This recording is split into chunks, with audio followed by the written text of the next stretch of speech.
Right, we are now 1:10, and we'll start the lecture in just a moment. But first, I wanted to welcome you to the Chester Beatty Lunchtime Lectures. And my name is Moya Carey. I'm the Islamic Collections Curator at the Chester Beatty. And I'm absolutely delighted and honoured that we've got Dr. Hadi Maktabi giving this afternoon's lunchtime lecture. Dr. Maktabi is a specialist, an art historian, and he's also got a very interesting biographical aspect to carpet dealing. And as there's a strong biographical element to this lecture, I won't do the usual introductory system, which is to tell you about the speaker's life, because that is a lot of this lecture. But I will say that he represents a really important crossroads between academic study and dealing and contemporary makers and conservators and restorers of carpets. And that puts him at a really interesting position to understand these historic and contemporary objects. Dr. Maktabi's book I will mention because it's so important in our field. And this is The Persian Carpet, The Forgotten Years of 1722 and 1872, published by Halley Publications. It's an extremely important account of carpets in an underdocumented and underrepresented period. And really it shows the many gaps in the field of carpet studies and how important new work is. So I will ask you not to use the chat or the Q&A, or at least use the chat for technical problems, but the chat won't be running during the lecture. If you have questions for the speaker, please put them into the Q&A panel, and we will get to the questions at the end of the talk, please. And without further ado, I would now like to welcome Dr. Maktabi to give his paper. Oh, one thing I have to mention, Dr. Maktabi's Instagram following. If you know anything, if you love carpets and you're on the internet, you will already know that Hadi Maktabi's Instagram account is one of the most dynamic and interesting that is running at the moment on the internet. So Hadi, I'll pass over to you for Planes, Trains and Instagram, 100 years of carpet dealing. Thank you. Good afternoon, everyone. Thank you, Moya, and thank you everyone at the Chester Beatty Library for your kind invitation to deliver this lecture today. It's a pleasure and an honor, really. This is not the usual type of topic that I've been asked to present, but then again, nothing with Moya is usual. It usually ends up being very interesting, dynamic, and in a way challenging. In this case, it challenged me to offer a retrospective over my family's history in dealing and interacting with Oriental rugs and carpets, as well as my very own, albeit rather briefer, perspective individually. And I realized that there is one common thread, pardon the pun, that runs across the 4 generations of carpet dealing, of which I am the most recent, and that is the insistence on and flexibility with a global or globalized outlook, which has characterized our tradition probably from the outset. Our trading business was formally established in 1911 in our ancestral hometown in Isfahan, in what was then known as Persia. The family had been in the city for around 300 years and had moved there during the golden age of Shah Abbas, right in the middle of the Safavid period in the early 1600s. And for the majority of that time, the family was, or various members of the family were engaged in various professions related to writing. They were scribes, in other words. And that was something apparently substantially eye-catching. That's when they finally had to choose a proper family name or surname. In the late 1920s, they settled on the word Maktabi from Maktab, which in Old Farsi, medieval Farsi, I should say, refers to the owner or proprietor of a school of theology, learning, and writing. Sometime in the 19th century, they shifted to trade and commerce, and the carpet business itself was established in 1911. During a period of great productivity and exports, mostly to Europe and North America. It was just bad luck that 3 years later, the Great War or the First World War arrived, and that impacted Persia, even though the country itself was not directly involved in the fighting. But economically, socially, it was terribly affected. And I do recall very vividly listening to stories from my late grandfather, who was probably 9, 10 years old, when in 1916, a terrible famine spread across the city of Isfahan, and it was accompanied by a certain type of skin disease, which affected the young more than the old.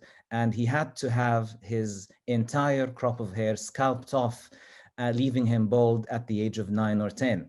And he would use that anecdote to teach me, to instruct me as a child myself, that nothing will ever come easy, and it is only through hardship and determination, through a lot of hard work and effort, that one rises to the top and succeeds. So with, this is a photo I found in the old family photo albums, and it shows my grandfather's uncle and his nephews sitting around a Gabbe tribal rug somewhere in the great outdoors during the period of the First World War, give or take. Now, as I was saying, the closing of the door of opportunity within Persia itself, due to various social and economic factors, caused certain members of the family to pack up and leave. And so my grandfather, who had then recently been orphaned after the passing away of his dad, traveled with his uncle, the guy you see over here. He's the adult sitting at the far right of the picture. They first moved in 1919 to Baghdad in what was about to become the British Mandate of Iraq.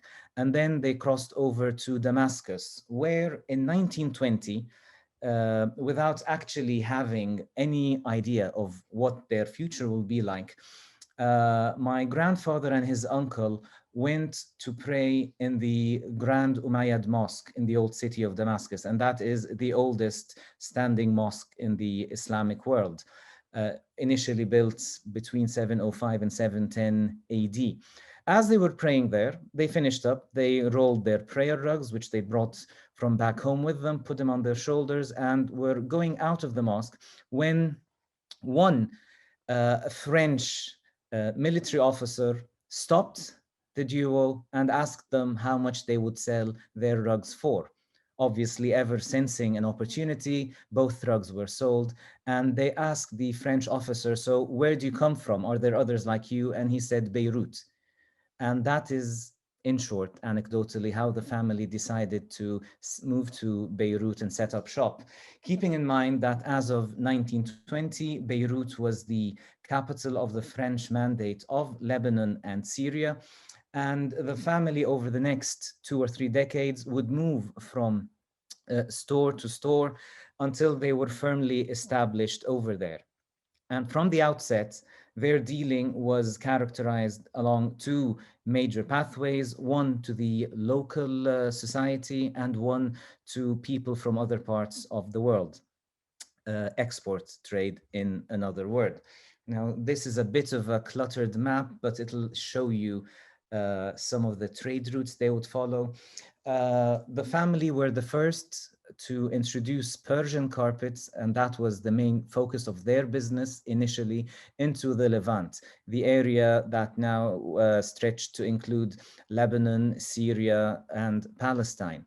They would import the carpets overland by way of the Baghdad, Mosul, Aleppo, Damascus highway, if you can make it out on the map. And they would come either on by cartload or by trucks later on, and so on.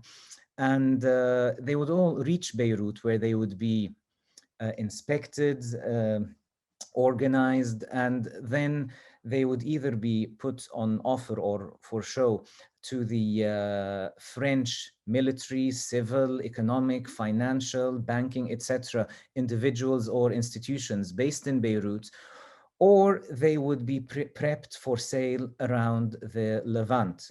So they would bundle them into bales of a certain number of carpets each, depending on area, on style, and depending on, as they built up their experience and familiarity with various local markets, they would drive and walk all around the area in yearly circuits. So a typical circuit took them from Beirut to Tripoli to Latakia along the Mediterranean road, and then they would turn inland towards Aleppo in northern Syria, and then they would skirt across the Jazeera region between the Euphrates and Tigris rivers in upper Mesopotamia onto Mosul. And then from there, they would go south to Baghdad. And then they'd come back to Syria by way of Deir ez-Zor, Homs, and Damascus, following which there would be a small detour to Haifa and then onwards to Beirut. Obviously, a lot of logistics was involved in that planning. And given that they were all active and healthy young men, they would have to divide up the duties in between one another, someone to man the fort at the base of operations in Beirut, and someone else, a couple of other individuals to go along down the road. And this is how the business grew. And it befuddles me completely today to try to wonder what would happen were they stranded, say, somewhere, I don't know, in the middle of nowhere between Aleppo and Mosul, say, and they receive a new commission, or they are badly in need of a certain number of rugs because they sold them, or they got perished or hurt or stolen or anything. How did they actually interact? How did they correspond? Not all of these areas benefited from the cutting edge technology of telegram or phone lines back then. They didn't even have probably transistor radios or any other mode of communication in these rural or provincial areas, but somehow they did it. And I believe that the foundations they built 100 years ago were built with stronger with the more dedicated efforts and stronger willpower than anything that I have had to face in my lifetime. And it continues to impress me until the present day. Some photos of Beirut for you now. The picture on the top is a vista of the old city of Beirut as it appeared in the very early 20th century, probably before the French Mandate started, because there were no buildings as such, only houses, maximum of 2 or 3 stories high. The 3 photos you see in the bottom half of your screen are from the 1920s, and they show various members of the family together. And 2 things stand out to me whenever I look at these photos. And the photo at the bottom left, next to the very handsome old style car, you see my grandfather and his uncle, but next to them, propped on the whatever little platform it's called, by the side of the car is a little bundled carpet. And whether or not they actually went into this car or not, but it shows how things were moving on. Now, the other 2 photos to the right are interesting because they both depict Central Asian Turkmen carpets. Now, these are not Persian carpets. These are tribal rugs from what was then the nascent USSR. And we're either talking about the later years of Lenin's rule or the very beginning of Stalin's rule here. And these carpets were only traded via the Soviet Union because the land borders for economic exchange were closed between the USSR and say British India or Iran or the Republic of Turkey and so on. Somehow the family had become entrepreneurial enough that they started introducing new models to the local market. And by local, that also includes the export market. over the next 3 decades, they expanded sufficiently enough that around the late 1940s, I think it was 1948 or 49, but the slide here says 1950, my grandfather, whom you see in the middle of the photo, expanded into the free zone of Beirut's seaport, the very same one which was horribly devastated by the explosion last summer. And he rented out the 3 of the largest warehouses, and over the next 25 or so years, engaged in active export trade all around the world. So all the carpets would come in from, say, Pakistan, India, China, the USSR, Turkey, Iran, and so on, duty-free to their warehouses by the sea harbor. And from then on, they would be exported all around the world. And according to company ledgers, by the late 1950s, something like 5 to 8 shiploads of travelers were docking in and entering the showrooms. And in addition to, by the 1960s, when jet travel became commercially viable, something like 10 to 15 busloads of tourists, mostly from European, Latin American, and North American countries. Now we're looking at the main shopping street of Old Beirut in the 1950s and 60s, Allenby Street, named after the British general who, quote unquote, liberated Beirut from the Ottoman armies in 1918. And the picture to your right, just underneath the blue arrow, stands the family's shop. Now, these buildings were developed by the French in the 1920s in an Osmanian style, and they're very impressive regal buildings, really. And Beirut, throughout that time period, was the hub of regional trade. Now, the family's carpet business worked along various tracks. They sold retail in the city center stores and wholesale from the sea harbor. They sold locally and they sold overseas. Locally meant to people resident in Lebanon, Syria, Iraq, Iran, perhaps even Egypt, Persian Gulf countries, and so on. They would come to Beirut for shopping, for clothing, for household accessories, etc. And they would drive back home with their purchased wares. And overseas trading was done via the sea harbor. They, since then, since the beginning actually, dealt in new or contemporary rugs. I should say we dealt actually, which with time have become old, and what were at the moment of acquisition and resale actually antique or of great age beyond 78 years, let's say. Initially, they mostly traded with Persian rugs, but as I showed you with the Turkmen pieces, they started introducing different lines from different countries in Asia, the great carpet heartlands of Turkey, the Caucasus, Central Asia, India, and so on, in addition to Persian rugs themselves. This is a photo of my grandfather, second from right, standing with the Prime Minister of Lebanon in the mid-1950s, the late Sami al-Sulh, who apparently, as the story was told to me, had undergone some operation at hospital, was recovering, and was paid a visit by my grandfather. This is one of various mementos that have survived. And the way that the business was set up between my grandfather and his siblings was that he was in charge of management, imports, formalities, and dealing with the VIP clients, whereas his siblings dealt with the day-to-day retail and wholesale. Now, this is a very interesting picture or set of pictures, which were sent to me a few months ago by via Instagram by a very kind and well-meaning follower from the United States. To the left, you see an old photo. The carpet is fine, but the photo is tattered and rather crumply. Now, the photo shows an antique Isfahan pictorial carpet of the oldest type, of the type that we can now certifiably date to the last decade of the 19th century or the very beginning of the 20th. In front of it is my dad's uncle, my grandfather's older brother. He sold this rug to the family in question in 1953, and for some reason, they took a photo of him sitting in profile next to the carpet.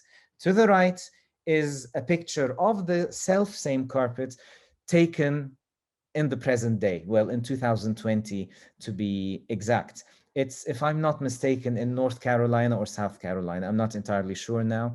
But from time to time, I receive such souvenirs, mementos, memories, and it means a lot to me. It shows me how these objects, when properly selected, curated, presented, offered for sale, last such a long time and make in turn fabulous souvenirs and heirlooms to the people and families that acquire them. And that places a burden of responsibility on me in order to continue down the same road. And this is one thing that I picked up in the family business. My dad would tell me that I have to be selective in choosing choosing carpets for my inventory, as if I were choosing it for my own home, in the sense that if I'd be proud to have it at home 50 years later, or if my great grandkids were to inherit this particular piece one day, then it is good enough to offer the client. If not, then keep away from it. This is another such example. This is what we would now call an old Kashan cork rug woven in the 1940s. Now, this piece popped up for sale in a Vienna auction house in 2018, and the gentleman in charge of the auction found our old tag on the back of the rug and sent it to me. And see, to me, this is also art history and market history combined together. When my grandfather sold this rug as a brand new high quality kashan in the 1940s, it was a fine new carpet. Now it's almost 80 years old. This is how history passes through. In 1957, the Shah of Iran, Muhammad Reza Shah Pahlavi, visited Lebanon on a state visit at the invitation of President Camille Chamoun of Lebanon. Now, after the state lunch or dinner and all the formalities, etc., the Shah insisted on visiting my grandfather at his showroom in Old Beirut, being and presented him with the Royal Order of the Lion and Sun, the Shiro Khorshid Medal, which we still have in our family's possession, for services given to, let me translate that correctly, for services given to boosting Iran's economic standing globally. And the way I explain it to my kids nowadays is that in 1964, the Beatles were given OBE medals by Her Majesty Queen Elizabeth for services to Britain abroad. This is pretty much the same thing. And it's quite awesome for me as his grandchild to realize that in the 1950s, he was selling more Persian carpets around the world than probably anyone else.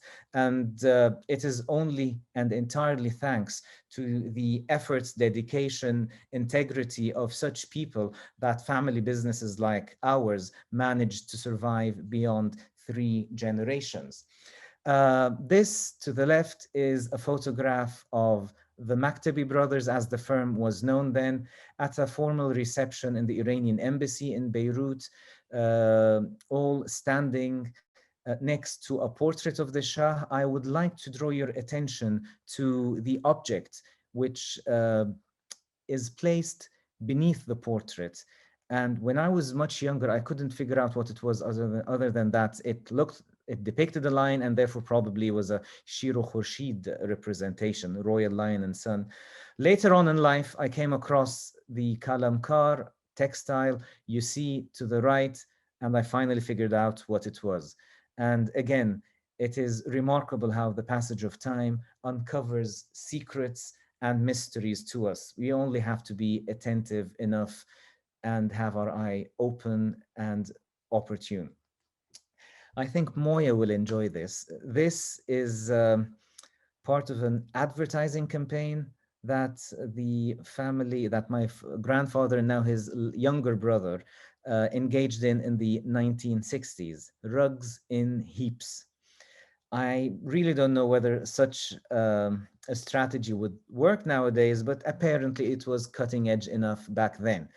And again, it's interesting that in order to advertise their trading and their business globally, they did not select a Persian carpet, but actually a Turkmen carpet. What by then in the 1950s had come to be called Bukhara carpets after the market town where they were sold and traded. And notice that the text or caption is entirely in English. Now, this is one of the things that we're especially proud of. This is the original invoice for the sale of 10 large-scale Persian carpets commissioned by the Lebanese presidential palace at its inauguration and delivered to the first president of the republic who resided there, the late Charles Hillu, on April the 4th, 1969. A handwritten note at the bottom in my grandfather's handwriting says, "We received the sum on the 9th of April, 1969." And 10 pieces next to it. What is especially fascinating to me is that the list of carpets does not read like a typical Middle Eastern commission or request. You'd imagine there to be a lot of fine quality urban workshop carpets from Nain, Isfahan, Kerman, Kashan, Tabriz, if the names are familiar to you. Instead, actually, something like 7 out of 10 are large-scale village rugs or tribal rugs. Bakhtiyar, Yazd, Heris, Saruq, and so on. Some of these areas were no longer producing carpets in the 1960s, which can only mean one thing. These were old or antique carpets back then. And this must have been quite an exceptionally challenging request, because when you're commissioned, and I know that firsthand, you're commissioned or asked to provide or source carpets of a certain size or color within reason. With new production, it is always possible. End of the day, you order one to be woven and it's ready in a year or two, which is not really a lot for a house or office that you intend to occupy for 50 or 100 years. However, finding antique carpets to specified sizes and color combinations is exceptionally difficult. In this case, considerably more so, given the number of carpets or items and their large-scale sizes. This is another interesting anecdote that came my way 2 years ago, or almost 3 years ago. A friend of mine in Germany who is a philatelist, a stamp collector, purchased a collection of stamps from another German collector in 2018. And he sent me a photo of this. Apparently, the collection being sold was much heralded because the stamps were still appended or affixed, connected to the envelopes with which they had been posted, rather than peeled off. If you ever engaged in philately, you dip them in lukewarm water and then they'd peel off, the glue would dissolve away, and then you'd place them in albums. Now, apparently, this was a client of my grandfather's. Given the address and the phone lines, this would have been at most 1970, 71, because this is their 1960s logo and contacts. And this probably was an invoice, a payment receipt, something sent to Dr. Alfred Eckelmann in Germany, West Germany, excuse me. Again, it's fascinating how time has changed, even the political landscape, let us not mention yesterday. Again, it goes to show me how far and wide the company's business reached back then, when this in front of your screens was the most reliable type of communication. This, which kids nowadays call snail mail. Well, it got there at least. In 1975, Lebanon started burning again, and the entirety of our warehouses at the seafront were burnt down in the internecine militia fighting during 1975 and 1976. A rump of carpets remained, which my grandfather and his sons shipped to Switzerland, where they set up shop. And then later on in 1976, they were invited to enter the yet about to be booming market in Saudi Arabia and the Persian Gulf. And so exclusively retail shops were opened in Jeddah and Riyadh, and the majority of carpets for the palace, the kingdom's various palaces and mansions were sourced with from the Maktabi business or showrooms. And funnily enough, yet again, by 1980, the majority of retail customers were international once more. As the kingdom started booming more and more, and further construction projects, new hospitals, new residential compounds, the oil business and everything really took off. More and more people from North America, from Western Europe, Japan, Australia, Hong Kong, Singapore, all moved to Saudi Arabia. And the UAE and Kuwait and so on. And they, within the 1980s, came to make up the majority of our customers. And this is a period I remember very well. Underneath the blue arrow is me, aged 7, and this is my childhood. This is actually a very snappy look into my childhood. It was either that or books, basically, and I think they both influenced me down the line. The meme you see to the bottom left is one that my friends regularly send me. Someone came up with it online, and it's forwarded to me something like 5-10 times a year now. And yeah, in a sense, even though I initially did not want to continue retailing carpets as a vocation of my own, somehow I came back to it.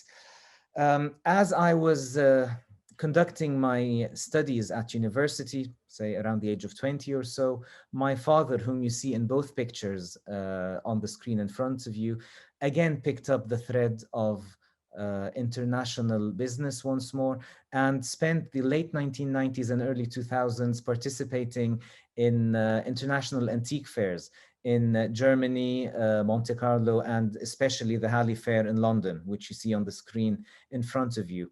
And the ones in London were only an hour or so away from Oxford, where I was based at the time. And this is how I gradually came to join the business. And the gentleman you see next to me in both of these pictures is my guru, my mentor, the late Dr. John Thompson, who sadly passed away just under a year ago. I started working with my dad in 1999 while still halfway through my BSc in mathematics. And in 2000 or 2001, I met John Thompson at the first Halley Fair. And in 2002, I made the switch from number theory to Islamic art and carpet studies. And I was taken under his wing. And no person other than my dad has personally influenced me, both in terms of information and knowledge, but mostly in terms of outlook and attitude, as John did. And sadly, for those who didn't meet him, the world probably will never see a scholar of his merits and capability ever again. Since then, I've been engaged in two parallel tracks, one academic, one markets related. I've been teaching at the American University of Beirut since 2008.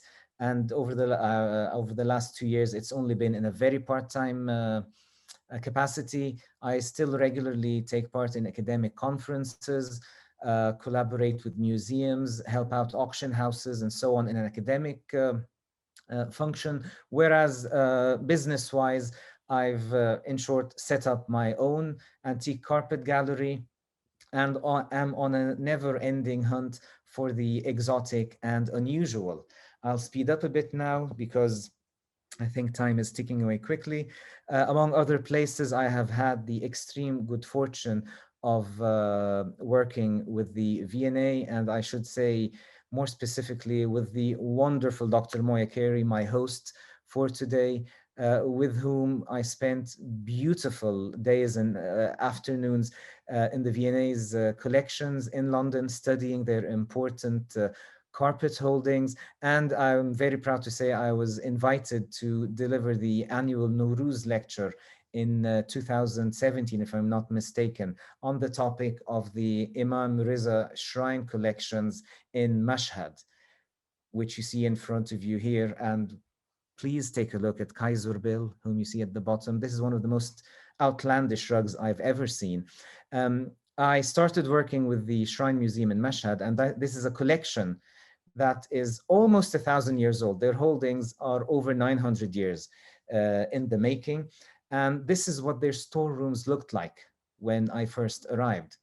All these important antique carpets were just rolled up, while the likes of this, well, there aren't many like it, but this bizarre representation of the Kaiser of Germany, being crowned or under a laurel wreath with angels around him and so on, was on public display. They thought this was the bee's knees, so it was.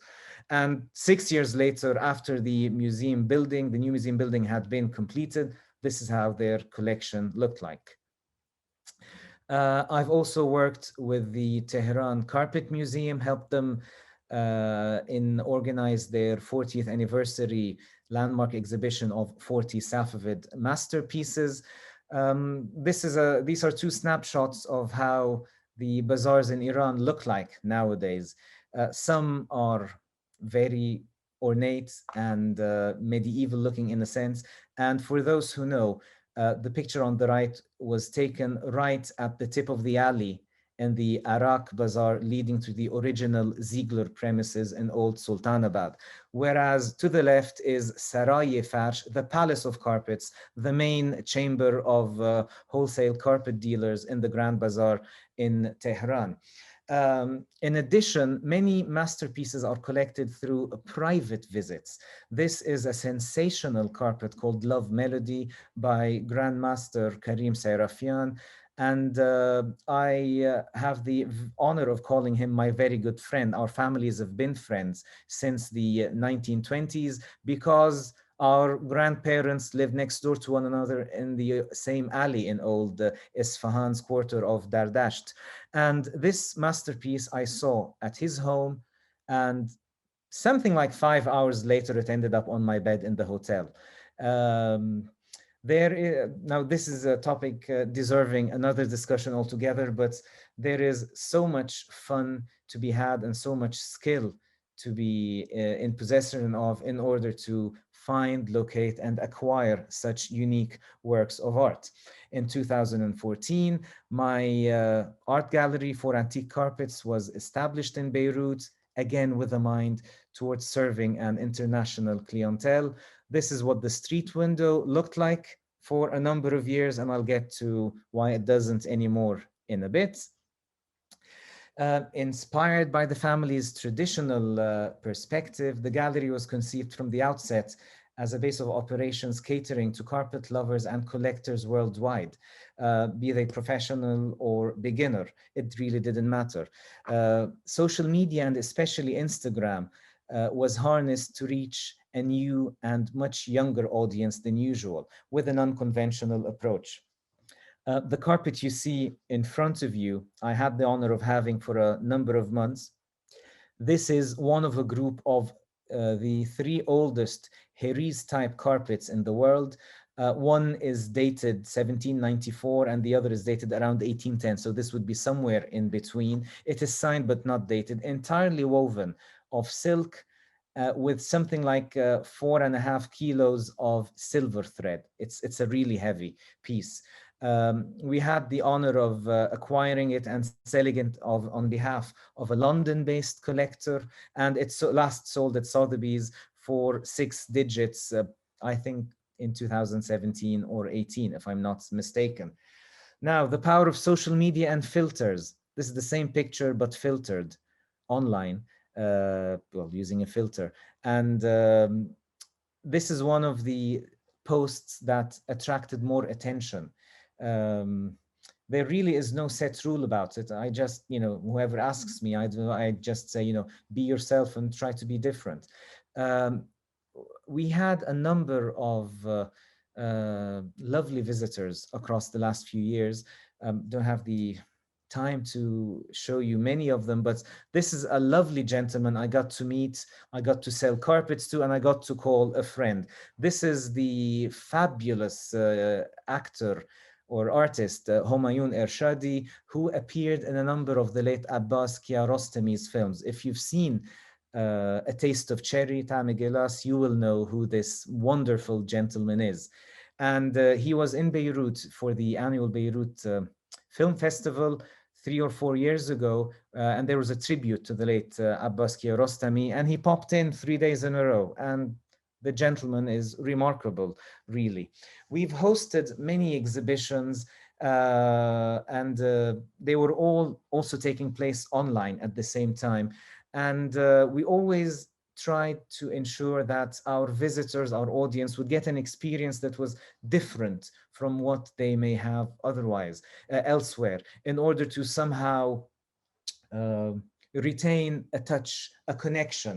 And regardless of who came in, whether they wanted to buy or not, whether they wanted to look at carpets or not, the only issue at stake was getting to know them and to introduce these fabulous objects to as wide an audience as possible. One of my proudest moments, and please excuse me for having my name down in the third person, I took these still shots off of the new website that's being developed at the moment. I didn't have time to change the text, was in 3 years ago this week, when Domotex Trade Fair in Germany, the largest venue for carpets and floor coverings in the world, along with Carpet Collector Journal, voted me as exemplary antique carpet retailer. And it's quite an honor to be chosen to be so by peers, colleagues, and friends. And it's something I will cherish forever. One of the other really proud moment that came for me was that same year when I was asked by the Louvre Museum in France to curate the section on carpets and textiles for their landmark exhibition called L'Empire des Roses, the Empire of Roses, which was the very first exhibition dedicated to 19th century Qajar arts of Persia.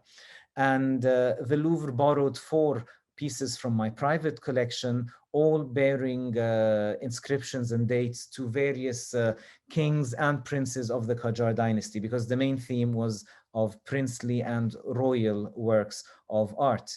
Later that same year, and this is another of the more important carpets I have had the honor of curating. At the end of the day, I believe I'm merely a custodian for these objects until they pass on to safer and more permanent hands.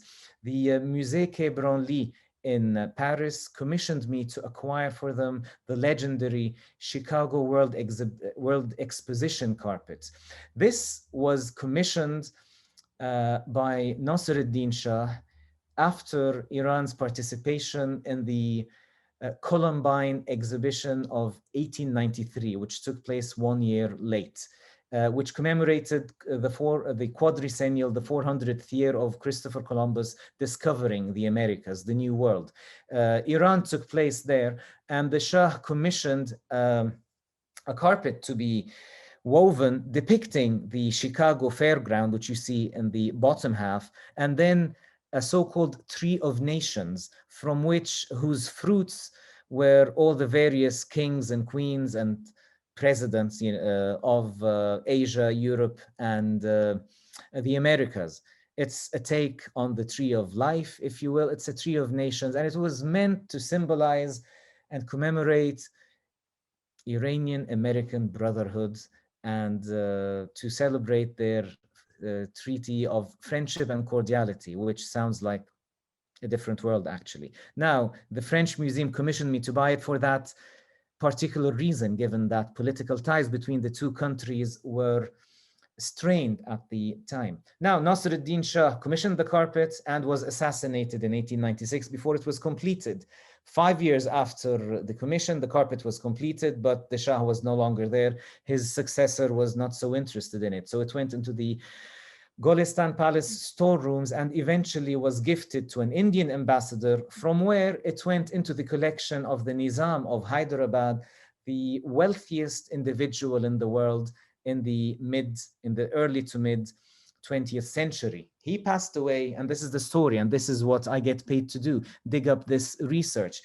You see the carpet at the bottom left of your screen here, and he passed away in 1966, and he had tasked his estate with disposing of a number of select artworks from his collection, the proceeds of which would go to charity in India. And I think the sale went ahead in London or in Geneva, I'm not sure. The carpet was bought by a German industrialist called Heinz Kettler. The name may be familiar to some of you. He's one of the Kettler company who have invented cars and bikes and exercise machines and ping pong tables and pool tables and wheelchairs and so on, are still one of the largest suppliers of machinery and equipment to the Olympic Games. This was acquired by Heinz Kettler, and then when he passed away, it was inherited by his daughter, and she passed away 2006, 2008, and her family disposed of it in 2018. And that's where I came in. I handled the acquisition of the carpet, had it brought over to Beirut, where I had it for just under a week. I remember I received it something like November 18th, 2018, and it had to be in Paris, cleared of customs before the end of November. And so it was the week of Independence Day in Lebanon. My whole staff came in overtime. We had it cleaned, we had it washed in-house, packed, shipped, and it was off to the museum before the deadline. And now, for reasons of copyright, due to my kind host's request, I have not included a picture of it in the museum itself, because I do not own copyrights to that picture, but everything else is mine anyway. 2019, my book came out and was accompanied by book signings in London in June, and later on in Beirut, for the purpose of which, or occasion of which, we set up an exhibition of Royal Qajar carpets. And this was the first time that we showed the masterpieces that were on loan to the Louvre in public at all. And then Coda, boom, at 7 minutes past 6 p.m. on Tuesday, the 4th of August, the largest peacetime nuclear explosion in history took place in the port of Beirut, something like 20 meters away from my grandfather's old warehouses and less than a mile away from my showroom. These pictures were taken 40 minutes later, and we went into a state of high alert and emergency. And this is what the window looked like that evening. Since then, we've been rebuilding. We continue to welcome people in, COVID aside, obviously, lockdowns aside. We continue to be active online, and we've had to barricade ourselves behind this artwork that I commissioned a couple of months after the explosion due to the shortage of glass in Lebanon after the destruction of over 50,000 units of accommodation, houses, apartments, villas, flats, etc., and the destruction of over 10,000 stores, partly or completely. Like ours, there has been a shortage of glass and other building materials. We closed the 17-meter wide street window with sheets of steel and commissioned a local street artist to paint a tree of life with the tail or roots resembling the fringes of a flying carpet, which we hope is a message of hope, strength, and survival for all our neighbors, our compatriots, our friends, our relatives, our clients, and anyone really who likes carpets or Lebanon locally or anywhere in the world. Thank you very much. I hope I haven't spilled into overtime. Please let me know if you have any questions or comments. Over to you, Moya. Thank you. Thank you, Hadi. That was very moving, particularly the conclusion where we were sort of met with the shock of real-time events of last summer, which seems so painfully recent. I'm really delighted that we had such a beautiful journey with you, going through the history of the family, the extent to which these objects have passed through history, have passed through different owners, different markets, and different national histories as the world changed, as the carpets continued.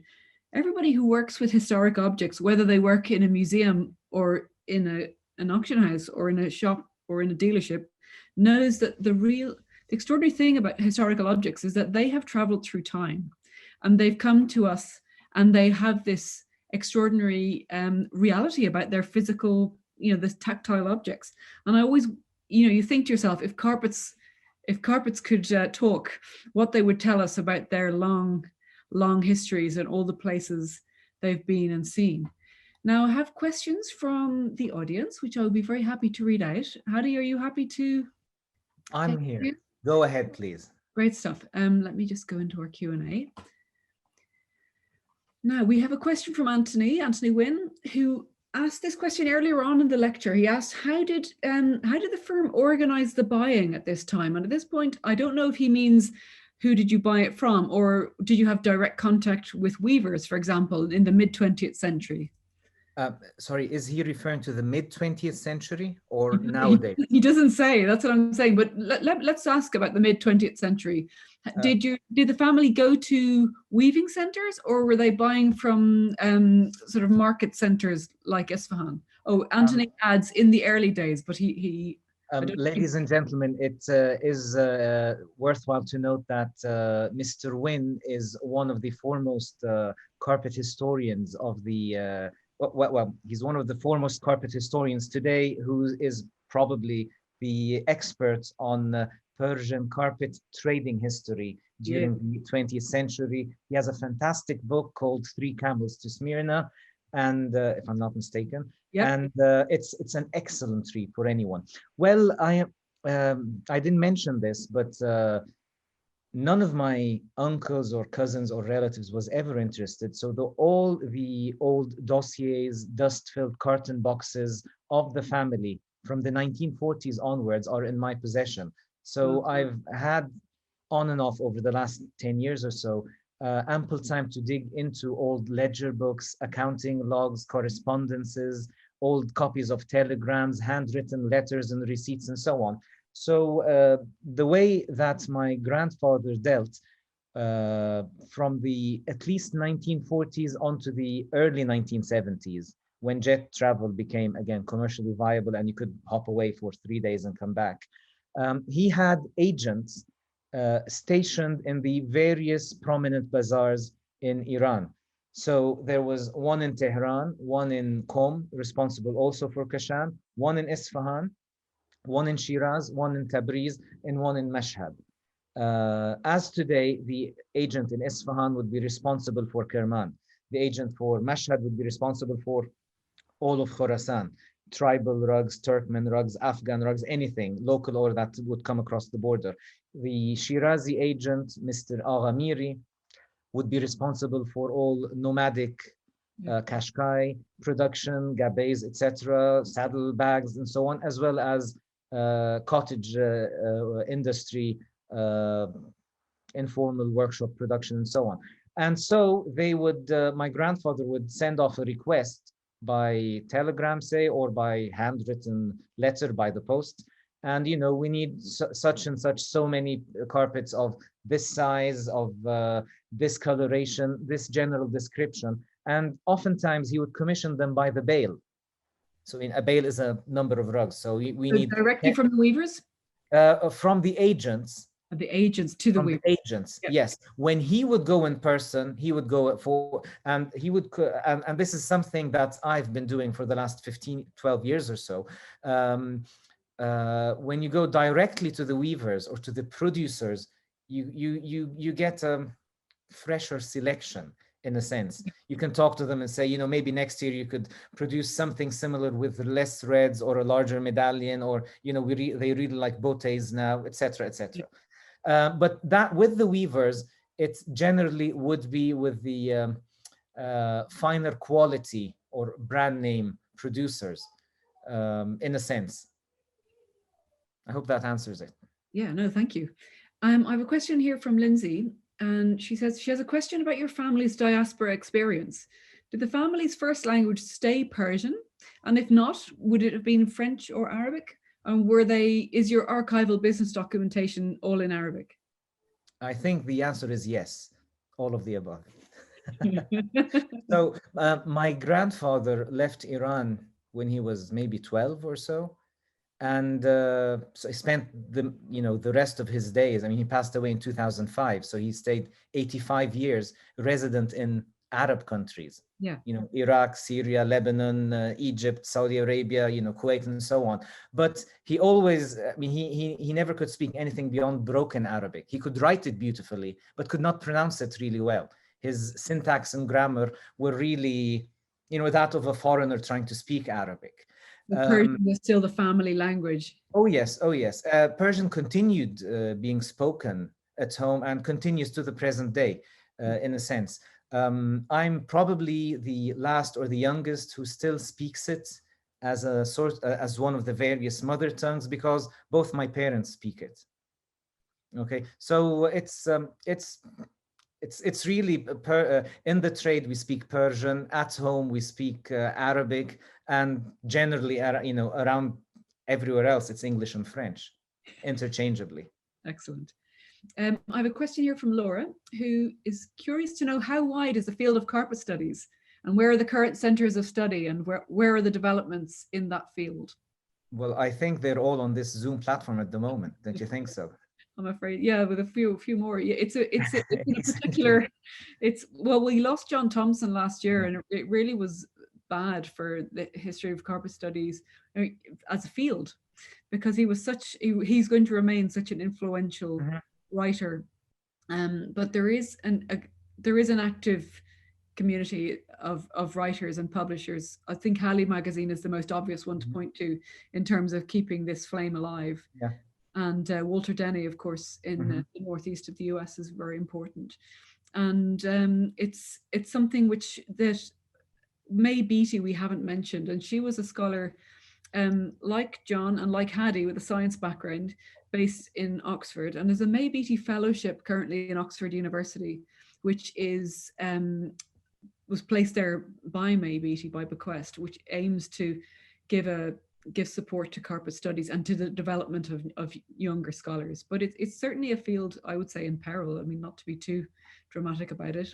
What have I forgotten, Hadi, in terms of carpet studies? We can flip the coin and say there, for budding young scholars, there's a lot of opportunity there. Yes. In the field of carpet studies, especially within, say, Islamic art, it can be one of the most vibrant and active because there's so much for the taking. My personal experience, I've spent the last 20 years or so covering 2 centuries that have barely been studied by anyone else, and there are scores of similar topics from different geographic areas, different chronological or historical periods, and so on. It's a very informal and loose network of colleagues, and I'm glad to say we're mostly on great terms with one another and really helpful towards one another, and so it's very easy to slip in and join the bunch. But there is no the Beatty archive in Oxford aside, which is more of a research rather than a teaching foundation. Yeah. There really is no proper formal structure for carpet studies. The field gets somewhat unjustly done by being placed under the umbrella of Islamic art, because it's not entirely Islamic or Muslim, or in those parts of the world that were majority Islamic or Muslim. And there's a great deal of technical or material, structural, chemical, even if you want to go into the dye materials, facets to it. And it's not purely artistic or historical. Yeah, it's very much a material culture, which actually you can apply to all branches of art history, obviously. But we're in a strange position where when your book was published, Hadi, that really represented an amazing hiatus in carpet studies. But I won't go into that for too much because I know we've got more questions. One question from Arash, who wants to know, were any of your carpets stolen after the explosion? Thankfully, no. Thankfully, no. No carpets were damaged in the preparation of this presentation. Oh, I'm really glad. A question from Louise, looking at Yes, a question which actually relates to what you've just said about whether Islamic art is actually a useful umbrella category. This is a question whether carpet traders are mostly Muslim in the Middle East, or whether Christian or Jewish traders. I don't imagine, well, what would you make of that question, Hadi? Well, in the Middle East, globally, Iranian Jews and Ottoman origin Armenians have wide diasporas in the trade, historically speaking. A lot of most carpet dealers around the world tend to be of Iranian or Turkish ancestry. In general, many of course are Indian or Pakistani. It all goes back to the carpet weaving heartlands, the connections to start with, the ability to procure carpets and so on, and then you travel overseas and you take the trade with you and so on. These are just simply stereotypical examples. In the Middle East itself, they are mostly of Iranian background, but not exclusively so. In the Middle East today, at least. Yeah, interesting. There's a good question here from Catherine Moforth. In fact, it's a huge question, which was, how does fashion impact the collecting of carpets? That is, what is the impact of different styles, colors, and motifs?